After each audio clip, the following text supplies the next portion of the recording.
사무엘 상하서라고 되어 있는데 원래 히브리어 제목으로는 사무엘의 책들이라고 되어 있습니다. 내용적으로 워낙 긴 책이기 때문에 31장, 24장, 그러니까 55장에 걸친 책이지 않습니까? 그거를 두 권으로 나눠서 이렇게 분리를 시켜놓은 거죠. 그 분리된 책을 이제 라틴어로 된 성경책을 영어로 번역하고 영어로 된 거를 또 중국말로 된 거를 한국말로 뭐 이런 식으로 이제 번역을 하면서 오늘날 우리가 사무엘상, 사무엘하 이렇게 이제 분류해서 분류법에 의해서 우리가 이 책을 읽고 있는 것입니다. 이제 사무엘서로 들어오면 사사 시대가 끝나고 새로운 시대가 열리는 거죠. 새로운 시대는 어떤 시대입니까? 바로 이 사무엘 상하, 열왕기 상하 이렇게 연이어지는 책들에서 등장하는 새로운 직책이 하나 나오죠. 그 직책이 뭐죠? 왕이라는 직책이죠. king, 왕이라는 직책. 그러니까 그 전에 모세도 있었고 아브라함도 있었고 여호수아도 있었는데 그분들은 왕이었습니까? 왕이 아니었습니까? 왕이라는 칭호를 쓴 적이 없어요. 그죠? 근데 이제 사사라는 칭호가 있었는데 지도자라는 칭호가 있었고 이런 칭호는 있었는데 이제 드디어 사무엘에 들어와서 왕이라는 칭호가 등장을 해요. 물론 이제 그 왕이라는 단어가 처음 나온다는 건 아니고요. 일반적으로 우리가 생각하는 임금, 왕의 통치, 시대가 열리는 장이 바로 사무엘 시대가 열리게 되는 거죠. 사무엘 상의 저자는 누구일까요? 사무엘서의 저자는 당연히 사무엘이 되겠죠. 왜냐하면 사무엘의 이름을 안고 있지 않습니까? 그러면 여러분들 사무엘 상하를 이해하려면 사무엘이 누구인지를 조금 우리가 공부할 필요가 있어요. 여러분 사무엘이 누군가요?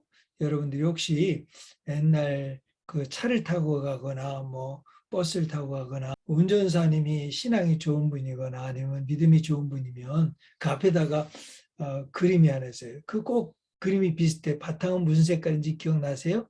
약간 녹색, 그 가운데 이렇게 한 아이가 기도하고 있는, 두 손 모아서 이렇게 기도하는 그런 그림이 혹시 본 게 있을지 모르겠어요. 바로 그 사람이 누구예요? 그 사람이 이제 뭐 여러분들이 꼭 사무엘이 아니라고 해도 됩니다. 또 꼭 그 사람이 그 밑에 사무엘 뭐 이렇게 적혀 있는 건 아니에요. 근데 이제 그 어려서 기도하다가 하나님의 음성을 들은 그 이야기를 바로 이제 표현해 놓은 거죠. 하나님의 성소가 있는 곳에 가서 기도했던 사람의 대표적인 인물이 바로 사무엘이었죠. 이제 그런 우리가 잘 알고 있는 내용이고요. 그럼 이제 이 사무엘은 어떤 사람이냐? 우리 3장 20절 한번 보도록 하겠습니다. 단에서부터 브엘세바까지의 온 이스라엘이 사무엘은 여호와의 선지자로 세우심을 입은 줄 알았더라. 이제 이게 아주 중요해요. 이제 여러분 선지자 하면 이제 우리가 알고 있는 예언자지요. 예언서를 쓰고 이제 앞으로 예언자들이 등장하지 않습니까? 예언자 대표적 예언자로 여러분이 알고 있는 사람 누구 있어요? 뭐 엘리야, 엘리사, 뭐 아모스, 호세아 뭐 다 예언자이지 않습니까? 그러니까 사무엘이 예언자의 시대를 연 첫 번째 사람이라고 보시면 돼요. 그러니까 사무엘은 누구냐? 선지자였다. 그러니까 하나님의 예언자는 뭡니까? 하나님의 말씀을 분별하고 그 말씀을 대언하는 사람, 하나님의 말씀을 전해주는 사람이 바로 사무엘이었던 거죠. 자, 두 번째, 사무엘은 누구였습니까? 7장 6절 한번 보겠습니다. 그들이 미스바에 모여 물을 길어 여호와 앞에 붓고 그날 종일 금식하고 거기에서 이르되 우리가 여호와께 범죄하였나이다 아니라 사무엘이 미스바에서 이스라엘 자손을 다스리니라. 이스라엘을 다스린다라는 말이 뭐냐면 사무엘 저지드 이스라엘. 그러니까 저지가 뭐였습니까? 사사였다는 거죠. 다스린다. 앞에 사사 시대가 있지 않았습니까? 그 사사 시대에 이 마지막 사사까지 이스라엘을 다스린 사람이 바로 사무엘이었다는 거죠.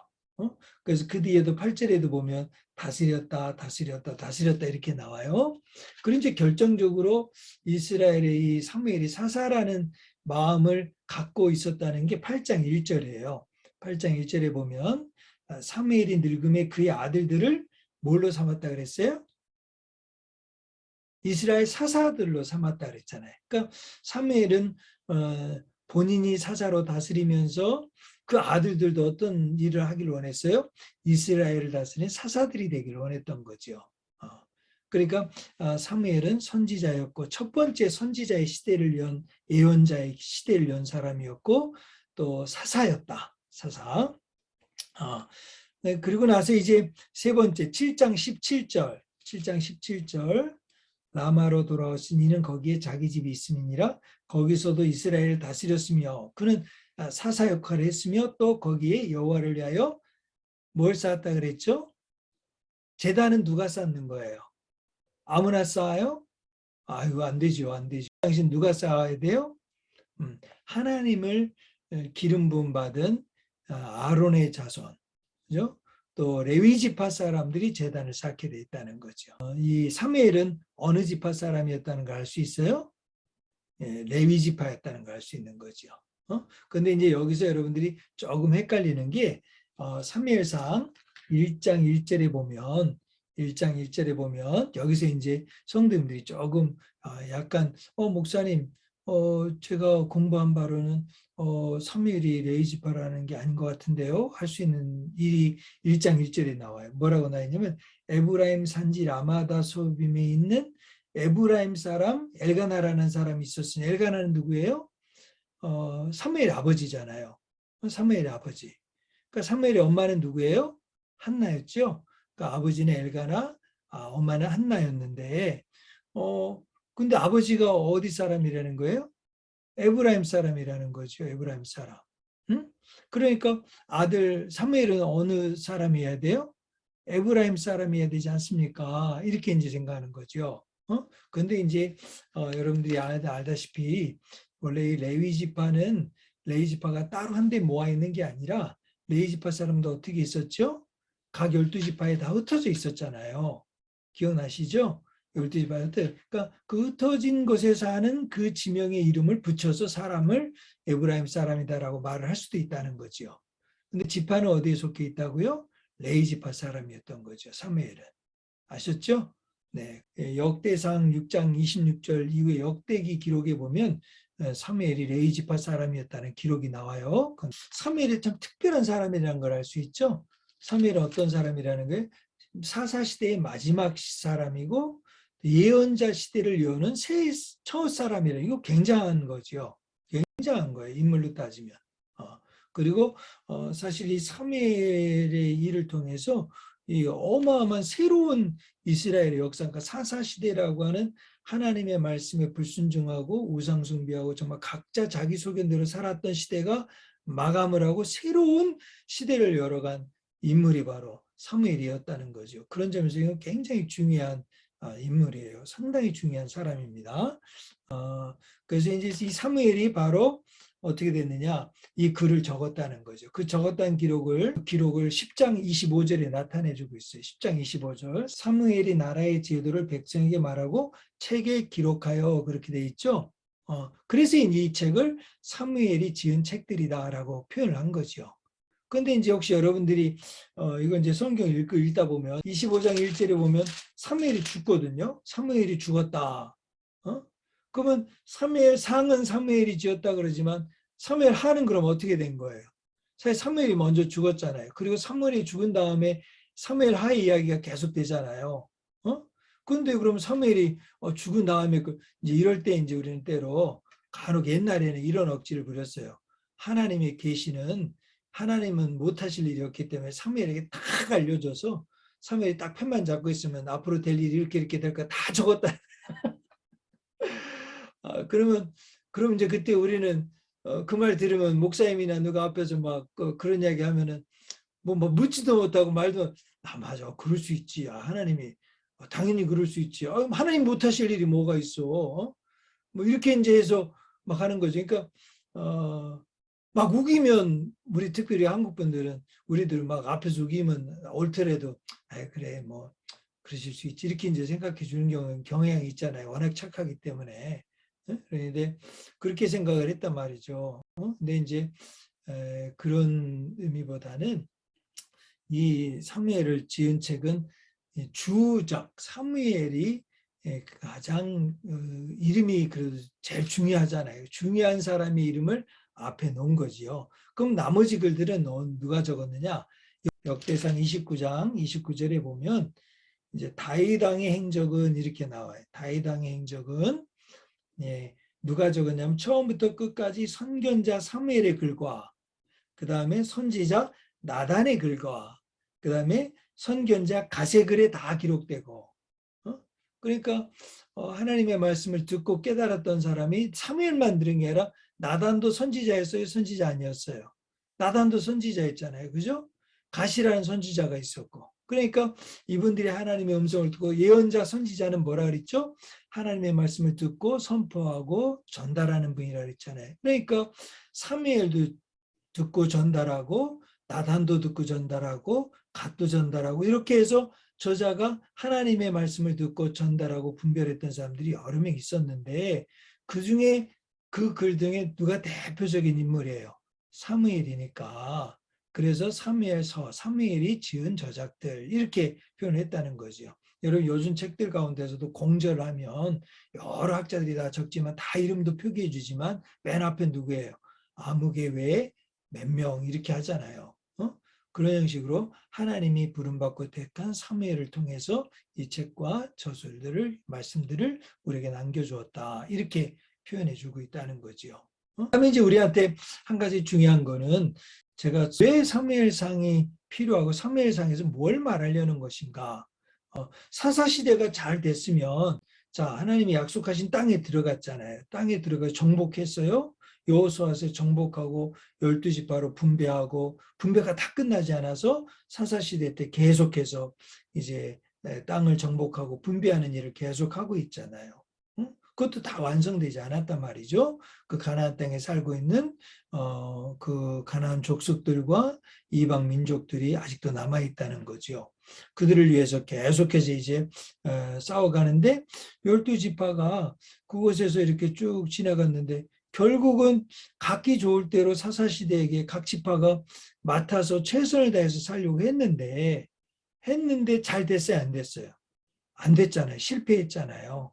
그러니까 사사시대의 결론은 뭐라 그랬죠? 중심어는 실패다. 여호수아서의 중심어는 뭐라 그랬죠? 승리다. 성공이다 그랬잖아요. 하나님의 말씀을 듣고 순종하면 여호수아처럼 듣고 순종하면 승리하고 사사시대처럼 하나님의 말씀을 듣고 순종하지 않으면 결국 어떻게 되나 실패하고 결국은 또 이방 민족의 종과 노예와 또 박해와 시험 중에 빠지게 된다. 이것이 이제 사사기가 보여준 역사의 진리라는 거지요. 자, 그러니까 이렇게 해서 통치를 사사들이 또 사람들이 와서 했는데 결국은 안 됐단 말이죠. 안 된 그때에 뭐를 필요로 한 거예요? 뭐가 필요로 한 거예요? 그때 바로 우리가 왕이 필요합니다. 왕이 필요합니다. 이 요구가 나오게 된 거예요. 사사들이 잘해서 성공을 했으면 그럼 우리가 사사시대로 계속 갑시다라고 할 수 있잖아요. 그런데 그게 실패했단 말이죠. 그 실패한 증거가 바로 아까 읽었던 8장 1절이에요. 그래서 자기가 늙어서 마지막 사사 됐어요. 그러니까 사사가 돼서 이제 마지막 그의 아들들이 있었는데 아들들을 장자의 이름은 요엘이요, 차자의 이름은 아비야라. 그죠? 그리고 그들이 브엘세바에서 사사가 됐대요. 어떻게 보면 이게 저 세습시킨 거예요, 세습. 세습을 한 거예요. 그러면은 그 사사들이 됐으면 사무엘 아버지가 이렇게 훌륭하신데 아들이 됐다면 얼마나 잘하고 잘해서 사사시대가 계속됐다면 이 두 사람이 성공을 했다면 어떻게 됐어요? 계속 사사가 계속 이어지는 거죠. 무슨 말씀인지 아시겠죠? 그런데 이 두 사람이 어떻게 했어요? 자기 아버지 행위를 따르지 아니하고 이익을 따라 뇌물을 받고 판결을 굽게 아니라. 그러니까 이게 각자 소견대로 사사시대의 결론이 이거라는 거예요. 그러니까 결국 사사시대에는 실패한 거죠. 더 이상 사사들의 말을 안 듣게 된 거예요. 이제는 믿을 수 없다는 거예요. 믿을 수 없다. 믿을 수 없다. 자, 믿을 수 없다. 이제는 하나님이 세우신 사사들도 믿을 수가 없어. 그럼 백성들 마음은 누구를 더 믿고 누구의 음성을 듣고 싶은 거야 이제는. 사람들의 말을 못 믿겠어. 목사의 말도 못 믿겠어. 뭐 교회 영적인 지도자 말도 못 믿겠고 대통령 말도 못 믿겠고 도대체 누구 말을 믿어야 될지 못 믿겠어요? 누굴 믿겠어요? 여러분 좋아하는 방송국 앵커 말을 믿겠어요? 여러분 친구 말을 믿겠어요? 믿을 수가 없어요. 그때 누구 말을 듣고 싶어 할 거예요? 그게 바로 진리의 음성, 위로부터 내려오는 음성을 듣고 싶은 거죠. 그래서 백성들이 뭐라 그랬어요?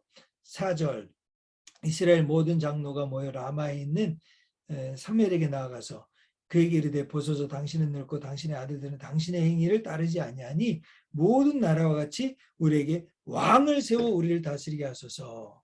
응? 그죠? 그럼 여기 왕은 누구예요? 왕은 보이는 사람의 왕이지만 어떤 왕을 세우길 원하시는 거예요? 하나님의 음성을 잘 듣는 왕을 우리에게 세워주십시오. 그 말이지 않겠어요?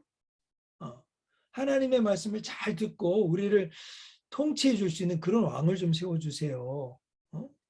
그래서 사실 나라나 국가나 이 지도자를 위해서 기도해야 될 이유가 여기 있는 거죠. 왕을 세워주세요.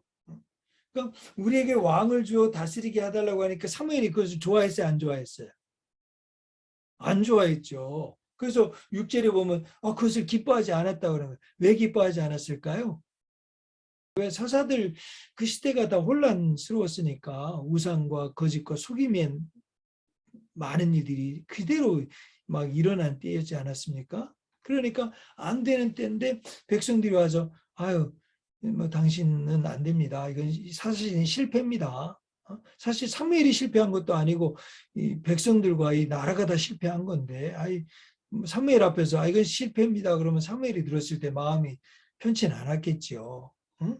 그래도 끝까지 사무엘이 사사를 통해서 하는 걸 하나님의 뜻을 기다려보자 하면서 있었을지 몰라요. 근데 이제 하나님이 어떻게 하세요? 여호와께서 사무엘에게 이르시되 7절에 백성이 말하는 말을 들어라. 그리고 8장 22절에 보면 사무엘이 계속 이제 왜 사무엘도 모르는 거죠. 이게 이렇게 되는 게 하나님의 뜻인지 아닌지 모르는 거예요, 사실은. 그러니까 8장에 굉장히 중요한 거예요. 이거를 사무엘의 마음에는 너희들이 또 그냥 인간적인 왕, 그냥 사람이 좋아하는 왕만 세웠다가는 사무엘이 진짜 이거는 더 큰일이거든요. 각 사람이 좋은 대로 가는 것도 큰일이지만 잘못된 지도자를 만나서 한 나라와 민족이 완전히 망가지는 건 이거 큰일 날 문제이지 않습니까? 그러니까 사무엘이 반대했는데 하나님이 결국은 22절에 여호와께서 사무엘에게 이르시되 그들의 말을 들어 왕을 세우라 이렇게 이야기하세요. 왕을 세우라. 여러분 이제 그래서 이 사무엘서가 시작되면서 왕을 요구하게 된 배경은 이 어떤 역사적인 변곡점이죠. 뭔가 이렇게 확 올라가서 마지막 이렇게 전환점이 된 거는 가장 큰 배경은 사사시대의 실패고 각 지파별로 애쓰고 수고하고 그렇게 노력을 많이 했는데도 우상숭배와 이방나라를 이기지 못한 것이고 두 번째는 결정적으로는 사무엘이 자기 아들들을 실패한 거죠.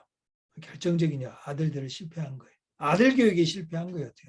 그래서 마지막 제사장도 엘리도 홈리와 비나스 아들들 그 언약궤 잘못 메고 갔다가 죽잖아요. 그 전장당에서 아들 농사의 마지막 실패.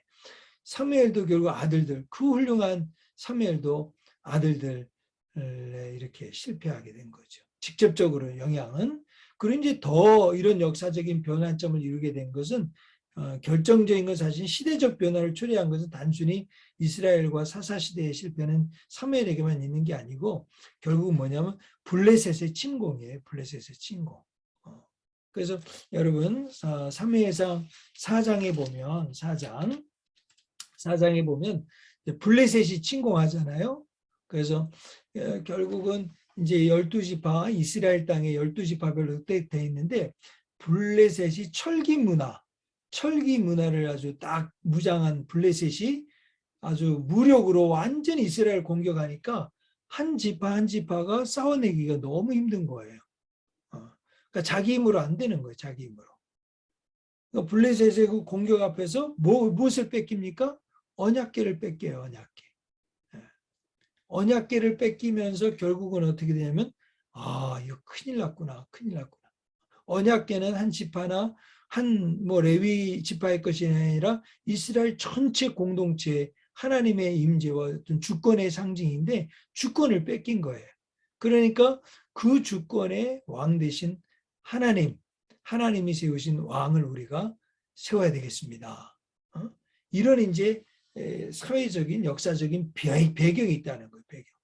그 배경 하에서 사무엘서가 시작이 돼요. 그러니까 사무엘 1장부터 8장까지는 사무엘을 설명하면서 그 배경을 왜 사사시대가 이렇게 어려워지고 끝나고 어떻게 해서 왕정시대로 넘어가는, 왜 왕이 세워졌는지 그 이야기를 하는 거예요. 왜 왕이 필요한지.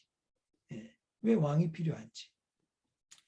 각자 자기 좋을 대로 하나님 말씀 듣고 해석하고 하니까 어떻게 해요? 그게 아니고 하나님의 말씀을 듣고 그 음성을 듣고 우리를 향해서 그 왕의 뜻, 진정한 왕이신 하나님의 뜻을 쫓아서 통치해 줄 수 있는 왕이 필요하다. 그 시대가 우리에게 필요합니다라고 요청한 게 바로 이 왕정 시대가 열리는 계기가 되는 거예요. 이런 이제 배경을 좀 여러분들이 이해를 하시고, 그리고 이제 사무엘 서를 열어가시면 좋겠다 생각이 들어요. 1장부터 구조를 보면 1장부터 8장까지는 1장, 2장에서는 그래서 사무엘의 출생 이야기가 나와요. 사무엘이 이제 아버지가 브닌나와 한나 두 아내를 두었고, 아마 왜 둘을 주었냐면 한나가 아기를 못 낳기 때문에 브닌나 부인을 더 가지게 된 것 같아요. 그래서 이제 한나가 기도 중에 사무엘을 얻게 되고, 그리고 사무엘이 태어난 배경을 1장, 2장, 그리고 사무엘이 이제 제사장, 엘리 제사장 밑에서 아까 기도하는데 하나님이 부르셔서 그 어린아이를 사용하셔서 이스라엘의 이제 마지막 사사로 또 제사장으로 예언자로 세우신 이야기가 이제 3장, 4장, 5장, 6장에 펼쳐지고 있는 거죠. 그리고 이제 8장에서 왕이 필요하다는 것을 말이죠. 그러니까 처음에 사무엘은 굉장히 중요한 역할이 어마어마한 300년, 아니 지금까지 아브라함으로부터 따지면 몇 년 정도 되는 걸까요? 한 1000년 정도, 1000년 정도의 역사의 대흐름을 마치 조선왕조 1500년 역사를 완전히 이렇게 대전환시키는 역할을 한 사람이 사무엘이에요. 사무엘. 네, 그래서 8장까지 왕이 필요하다는 이야기를 하게 되고, 그 다음에 9장에 누가 등장을 해요? 사울이 등장을 하는 거예요. 9장. 그 9장에 첫 번째 이제 사울이 등장하는데 9장 1절에 보면 베냐민 지파의 기스라 이름하는 유력한, 바로 이 첫 번째 왕이 어느 지파에서 선택이 돼요? 베냐민 지파. 이게 바로 사사시대의 마지막 베냐민 지파의 이야기를 쓴 이유가 거기네. 베냐민 지파가 다 죽을 뻔했잖아요. 기억나시죠? 마지막에 레위 지파 그 부인을 이렇게 강간하고 성적으로 타락하게 만들어서 결국은 12지파에게 나눠져 가지고 베냐민 지파로 완전히 12 다른 이런 일이 있을 수 있느냐고서 베냐민 지파 사람들 다 죽여려고 했잖아요. 근데 그때 우리가 한 지파가 없어지면 하나님 나라 지파 하나가 없어지는데 어떻게 하느냐, 그래가지고 그걸 살려가지고 놔뒀는데, 그게 결국은 이 사울 첫 번째 왕을 세우는데 하나님이 또 쓰시는 그 도구가 되는 거죠. 그런 거 보면 하나님이 사용하시고 인도하시는 방법은 우리의 생각과 너무 다르고 우리의 길과는 너무 다르다는 걸 항상 생각하게 됩니다. 우리 미션 교회 여러분들 인도하시는 것도 마찬가지이지 않을까 생각이 들어요. 그래서 이제 사무엘이 사울을 만나서 사울에게 기름을 붓죠. 9장에 기름을 붓고 10장에 왕으로 세워요. 왕으로 하나님이 왕으로 세워요. 근데 왕으로 세우는데 그 왕이 어떤 사람이냐? 사울이에요. 사울. 근데 여러분 사울이 여러분 생각할 때 사울은 좋은 왕이에요? 나쁜 왕이에요? 뭐 또 이렇게 갑자기 물으니까 항상 나쁘게 생각했는데 왜 나쁘게 생각했죠? 다윗을 미워하고 다윗을 막 죽이려고 그러고 창 던지고 또 이제 사울을 좋게 설명한 사람은 없잖아요. 그렇죠? 사울을. 근데 여러분 사울이 참 대단한 사람이에요, 사실은. 근데 오늘 제가 그 이야기는 좀 여러분이 그러니까 우리가 보고 설교나 성경을 보는 시야나 눈을 여기는 그냥 어떤 이렇게 한 편에서 물론 다윗의 편에서 쭉 봤을 때 이게 맞는 이야기고 그 적용이 되는 거지만 한편으로는 너무 이것을 이렇게 너무 극단적으로 막 추가적으로 해석을 해서 막 몰고 가는 경우도 있어요. 그런 건 우리가 조금은 조심해야 되는데 여러분들이 저희가 이 미션 교회가 성경을 공부하고 또 저랑 같이 공부하고 성경을 전체적으로 보면서 뭐 이런저런 것보다도 좀 이런 그 균형이 있고 성경을 전체적으로 볼 수 있는 어떤 시야 이런 관점과 생각을 좀씩 열어가는 게 상당히 좀 유익하고 도움이 됐으면 좋겠다 그런 생각이 듭니다. 네. 그래서 왕으로 사울이 뽑히고 그 다음에 그냥 왕으로 하나님이 야, 이 사울을 뽑아서 기름 부어서 왕으로 세우고 이런 게 아니라 그렇게 택정함을 입고 뽑을 생각을 했지만 사울은 또 굉장히 용맹했어요. 그래서 그 다음에 11장, 12장, 13장에 보면 사울이 암몬을 이기고 블레셋을 이기고 요나단과 같이 아들과 같이 블레셋을 이기고 아말렉 전쟁에서 그러니까 사실은 지금 그 사사시대 때 해결하지 못했던 이방 민족과 그 나라들 백성들이 이제는 사울이라는 용맹한 장수가 하나님의 기름 부음을 받고 사실은 마지막 사사 시대는 끝났지만 마지막 사사처럼 굉장히 용맹스럽게 싸워 이겨나가는 거예요. 무슨 말인지 아시겠죠? 12지파의 그 가나안 땅에 아말렉 블레셋 족속들을 쳐서 물리치는 거예요. 그런 스토리가 이어져 있는 거죠. 사무엘상 14장 마지막에 47절에 보면 사울의 업적과 그 집안의 이름이 쭉 나와요. 이렇게 업적을 이루었다. 47절에 보면 사방에 있는 모든 대적을 다 이겼다. 그 대단한 겁니다. 사울이 그 왕정 시대에 하나님의 영을 입은 사람이라 했어요. 그래서 이 사울이 굉장히 영적으로 민감한 사람이에요. 굉장히 영적으로 민감한. 그래서 그 악령에 이끌려서 막 던지고 막 다윗에게 하잖아요. 그러니까 영적으로 민감하기 때문에 영으로 시험을 받는 거예요. 그러니까 영적으로 무든하고 관심 없고 별로 있으면 뭐 악령도 안 거들떠 봐요. 그냥 뭐 그런 건 나는 그런 거 안 믿어요 이게 아니라 영적으로 분별력이 없으니까 그런 게 보이지도 않고 생각도 안 나고 안 믿는 게 아니에요. 그냥 그게 아예 관심이 없는 거예요. 그래서 이제 여러분들 이 사울은 굉장히 영적으로 민감한 사람이에요. 그런데 이제 그 영이 약해지고 그 시험을 당했을 때 그거를 이길 수 있는 성령의 권능과 말씀 안에 서지 못하면 더 이게 어려워지는 거죠. 더 미혹을 받는 거죠. 그래서 이단이나 사단 원수막에 종 노릇하는 사람들 보면 어떻게 됩니까? 이단에 빠진 사람들이 그냥 보통 그냥 이렇게 사람들이 빠지는 게 아니라 대부분 다 영적인 열망이 있거나 또 영적인 아주 민감하게 이렇게 아주 깨어있기 원하고 이런 분들이 빠지는 경우가 많이 있어요. 그런 거 여러분 다 상관성이 있다고 보면 됩니다. 예. 그래서 사울을 제가 그렇게 좀 보고요. 그래서 이제 그럼 결국 사울의 문제는 뭐냐? 사울의 문제는 사울의 문제는 딱 두 가지가 나와요. 13장에 보면 번제 먼저 드린 이야기 나오죠. 사무엘 무시하고 번제 드린 이야기. 사무엘이 좀 늦었다 그래서 번제 드린 이야기. 두 번째는 15장 아말렉을 다 치고 나서 거기는 아각과 그 다음에 그 소유를 다 죽여야 되는데 어떻게 살려둔 거예요. 왜 죽여야 된다고 생각한 거죠? 사사시대 때는 거 다 죽였거든요. 근데 이 부분에 여러분 이거 굉장히 이거 제가 지금 시간이 없어서 못한 나중에 이건 내가 설명을 드릴게요. 사울은 시대가 앞선 거예요. 사울은 시대가 앞섰어요. 그래서 여러분들께서 이걸 좀 나중에 좀 보도록 하고요. 그래서 결국은 여기서 사울은 두 개에 실패했기 때문에 마지막 16장에 보면 하나님이 사울을 선택한 것을 후회하시죠. 그래서 16장부터 누가 시작되냐면 다윗이 등장을 하는 거예요. 다윗. 사울을 선택하고 왕으로 세운 걸 후회하시고 다윗이 등장해요. 그 다윗이 등장해서 결국은 골리앗 이야기가 나오고 그 다음에 이제 다윗의 피난 생활이 시작이 돼요. 그게 31장까지 계속되는 거예요. 31장. 다윗의 피난 생활. 그래서 이제 여러분들이 이제 내일부터 이제 또 계속 읽어 나가실 때 다윗의 피난 생활이 그 지명이 한 몇 군데가 나오냐면 16군데가 나와요. 그 움직여가는 장소가.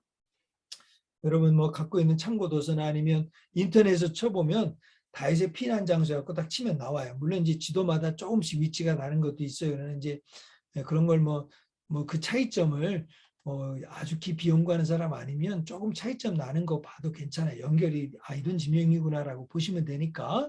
그러니까 한번 그걸 보시면서 읽어보시면 훨씬 더 흥미진진합니다. 그래서 내일부터 여러분들이 다윗의 피신 생활 읽어 나갈 때 그 지명들을 쫓아서 여기서 이렇게 갔구나, 어떻게 갔구나, 이렇게 가면서 그 성경책에도 그 다윗이 간 피신한 지명들을 쭉 줄을 그어가면서 읽어보세요. 그러면은 재밌을 것 같고요. 그래서 이제 결국은 그 피신 생활 중에 결정적인 거 이제 뭐가 나타나냐면 다윗이 사울이 계속 죽이려고 하는 거 아니에요. 죽이려고 하는데 이제 결국 다윗이 도망가는 거 아닙니까? 그래서 마지막에 다윗이 이제 언제 그 지도자가 되냐면 사울이 죽은 다음에 그 마지막 31장에 사울과 그의 아들들이 죽어요. 마지막 길보아 전투에서 블레셋과 싸움에서 마지막 죽어요. 그러니까 사무엘상하가 전체 한 권인데 사무엘상의 마무리를 어디서 짓냐면 사울의 죽음으로 끝낸 거죠. 그리고 사무엘하는 다윗의 시작으로 다윗이 이제 16장에 등장했지만 진정한 다윗이 왕으로 시작되는 것은 이제 이 사무엘하 이야기부터 시작이 되는 거예요. 이렇게 해서 사무엘서 전체 한 권을 구분을 해놓은 거죠. 그래서 사무엘서의 전체 이야기의 주제는 사무엘과 사울과 다윗의 이야기다. 이 세 명의 중심 인물이 있고 그것을 통해서 주시는 한 가지 중심적인 주제는 뭐다? 왕이신 하나님의 통치와 주권을 현실화시키는 것이 어떻게 할 것이냐, 어떻게 현실화시킬 것이냐, 이것에 대해서 이 사무엘서는 우리에게 가르쳐주고 있다.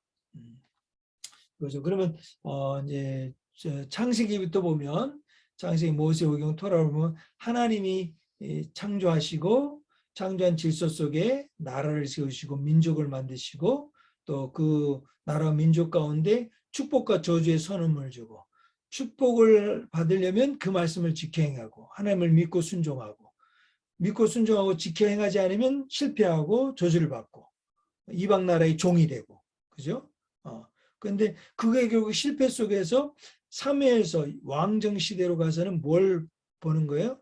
하나님이 우리의 왕이 되어 주십시오라는 열망이 바로 그들 가운데 하나님의 음성을 듣고 깨닫는 통치, 인간의 왕을 세워달라는 보이는 왕을 세워달라는 요구로 나타나게 됐고 그 요구를 하나님이 들어주신 거죠. 그래서 하나님이 그 왕들을 판단하고 왕의 역사를 기록할 때 제일 큰 기준이 뭐냐면 하나님의 음성을 듣고 순종하는 왕이냐 왕이지 않는 이게 기준이 되는 거예요. 아무리 통치를 잘하고 아무리 왕이 역사를 잘하고 일을 아무리 잘해도 하나님의 말씀을 듣고 순종하지 않으면 안 된다는 거예요. 그런 점에서 다윗의 이야기가 가장 위대한 왕이라고 말하는 거죠. 사울도 굉장히 사실 행한 걸로 보면 사울이 왕의 역사를 다 놨어요. 왕의 기초는 사울이 고생은 제일 많이 한 겁니다. 고생은 사울이 다 했어요. 사울이. 그래서 여러분들이 그렇게 보시면 이 왕정 시대를 좀 정확히 이해할 수 있을 것 같고요. 그다음에 이제 우리에게 주신 영적인 메시지는 뭐냐? 제가 좀 생각해 보는 거는 하나님의 쓰시는 사람이 있다. 하나님이 쓰시는 사람, 사무엘도 그렇고 또 사울도 그렇고 각 시대 때마다 하나님이 쓰는 사람이 있어요. 저도 간혹 제가 전에 섬기던 교회 내가 참 엉뚱한 일 했구나라는 생각이 내가 들 때가 있어요. 내가 참 간혹 하다가 그리고 참 내 실패했구나. 괜한 고생했구나. 이런 생각이 들 때가 있어요. 그런데 하나님이 딱 뒤돌아서 보면 제 머리를 퉁 치면서 생각하는 아니다. 그때 그 시기에 너를 통해서 한 일이 있다. 그러나 그 순간순간마다 너를 통해서 다 행하는 일이 있다. 또 지금 이 순간에도 마찬가지고 또 우리가 이해하지 못하고 어렵고 힘든 일이 있어도 그때그때마다 너를 통해서 그 시대와 그때 할 일이 있다. 이거를 우리가 좀 기억을 했으면 좋겠다. 응? 그 생각이 들고 그렇게 좀 보면 사울도 그렇고 다윗도 그렇고 솔로몬도 그렇고 그 시대에서 사무엘도 그렇고 또 그 이렇게 등장하지 않는 사람들의 이름들 뭐 어디가다 보이지 않는 이름들도 하나님의 쓰시는 하나님의 주역이든 조연이든 어떤 역할이든 하나님의 쓰시는 일이 있다. 여러분 어려서 책받침에 항상 나오는 주연 배우였던 티네이저 뭐 그 스타들 있잖아요. 뭐 이매진 씨 같은 사람. 그 사람들은 항상 책받침에 앞에 오고 항상 그 사람이 주인공이었어요. 주인공인데 어느 날 자기가 어디 저 드라마 배웠고 영화 뭐 촬영했는데 제가 조연이 됐더래요. 주연이 아니라. 이제 조연이 되니까 주연이 하는 거에 맞춰서 자기가 시간을 다 기다려야 된다는 거예요. 주연이 다 찍고 나면 그 다음에 조연. 또 주연이 와야 또 뭐 일이 시작되고. 그걸 참을 수가 없어서 혼자 가서 그렇게 많이 울었다는 거예요. 그렇게 많이 울었다.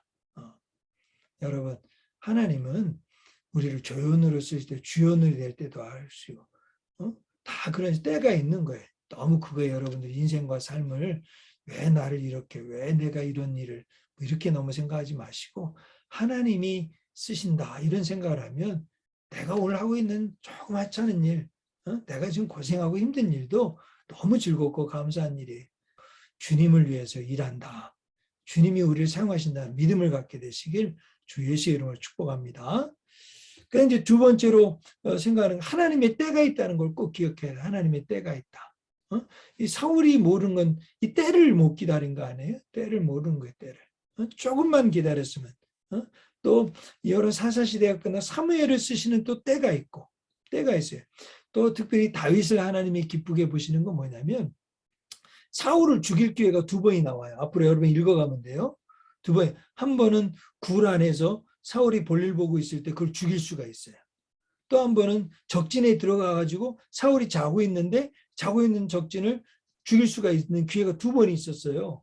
그런데 첫 번째는 옷자락만 잘라가지고 나오고 두 번째는 물병하고 창만 갖고 나왔어요. 그 증거물로. 내가 죽일 수 있었는데 당신을 살렸습니다. 그때 다윗이 한 말이 뭔지 아세요? 당신이 하나님이 세우신 종인데 하나님이 기름 부은 왕인데 내가 어떻게 합니까? 그 뭘 말해줍니까? 하나님의 때가 있다는 것을 인정했다는 거죠. 하나님의 때가 있다. 하나님의 때. 설령 우리가 역사 속에서 내 마음과 내 뜻과 내 생각과 이런 것들이 안 돼도 이게 정반대로 가는 것 같아도 정 이게 다르게 가는 것 같아도 하나님의 때가 있다. 하나님이 이 때를 사용하시고 운영하시고 통치하고 다스리신다. 이걸 인정하면서 나가면 반드시 하나님은 이 역사와 또 우리 가정과 우리 교회와 우리 인생 모두를 왜? 진정한 통치자 왕은 누구시니까? 하나님이시니까. 우리는 그거 지금 사용되고 있는 것 뿐이에요. 심지어 이방 아주 이상한 사람도 사용하신잖아요. 그런 걸 보면 하나님이 사용하는 이 믿음을 가지고 우리가 하나님을 경외하고 그분을 왕으로 인정하며 살아가면 우리 모두는 그 왕의 상급, 왕의 축복, 그 왕의 나라에서 영원히 하나님의 은혜와 복을 누리는 우리 모두가 될 줄로 믿습니다.